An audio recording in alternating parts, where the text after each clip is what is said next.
नमस्कार, मैं अम्बेश पंत आपका एक बार फिर से कोटद्वार के गाड़ी घाट से आपका स्वागत करता हूं।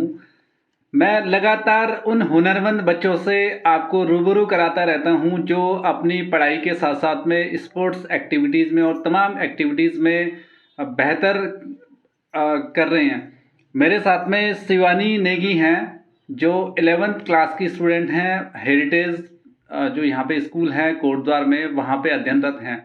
मेरे साथ में मौजूद हैं। मैं बातचीत कर लूँगा उनसे कि किस तरह से उनको समस्याओं का सामना करना पड़ता है, क्या-क्या अचीवमेंट्स उनको अभी तक रही हैं और किस तरीके की मदद की वो आवश्यकता समझती हैं। शिवानी, बहुत-बहुत बधाई बेटा, आपके पास तमाम सर्टिफिकेट्स हैं, बहुत सारे अवार्ड्स आपने जीते हैं।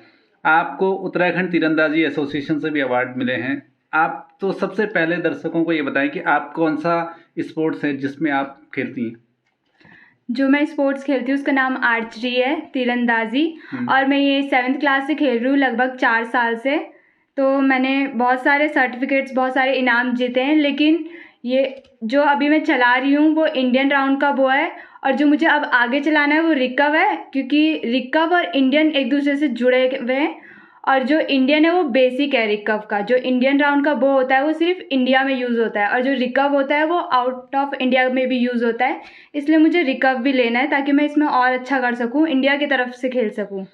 एक चीज़ मैं पूछूंगा बेटा आपसे, जो रिकव की आपने बात की, इंडियन वो आपने बोला, आपको इंटरनेशनल खेलना है। हाँ जी। लगभग कितने तक का वो इक्विपमेंट्स है जो रिकव की अगर बात करें तो कितने तक का आ जाता है? रिकव 2.5-3 लाख तक का आता है। अच्छा, तो जिस तरह से आप ये इक्विपमेंट्स लेते हैं या आप जाते हैं, तो आपको कहीं से कोई मदद मिल पाती है या पूरा अपने ही खर्चे पे आपको करना पड़ता है? हमें नेशनल में मिलती है थोड़ी बहुत हेल्प, कि आने जाने का तो हमें खुद ही लगाना पड़ता है, उतना ही हो जाता है। 10,000 तक का पड़ता है हमेशा, लेकिन हमें वहाँ पर सिर्फ रहने का और खाने का मिलता है फ्री। अच्छा, तो अभी आप अगर क्या उम्मीद करती हैं या किस तरीके की हेल्प चाहती हैं, चाहे वो सामाजिक संगठनों के लोग हैं या गवर्नमेंट है या किसी से भी, किस तरीके की मदद आप चाहती हैं अभी? मैं चाहती हूँ कि गवर्नमेंट हमें एक रिकव वो दिला दे ताकि हम आगे रिकव वो से और अच्छा कर सकें, इंडिया की तरफ से खेल सकें। चलिए, मैं भी तमाम जो सामाजिक संगठन के लोग हैं, साथ साथ में जो जनप्रतिनिधि हैं, उत्तराखंड सरकार के भी जो प्रतिनिधि हैं, मैं उनसे भी बातचीत करूंगा। थोड़ा सा आप मुझे अपने सर्टिफिकेट्स के बारे में बताएं, जो जो अवार्ड्स आपने जीते हैं, थोड़ा सा आप एक एक करके आप मुझे बताएंगे।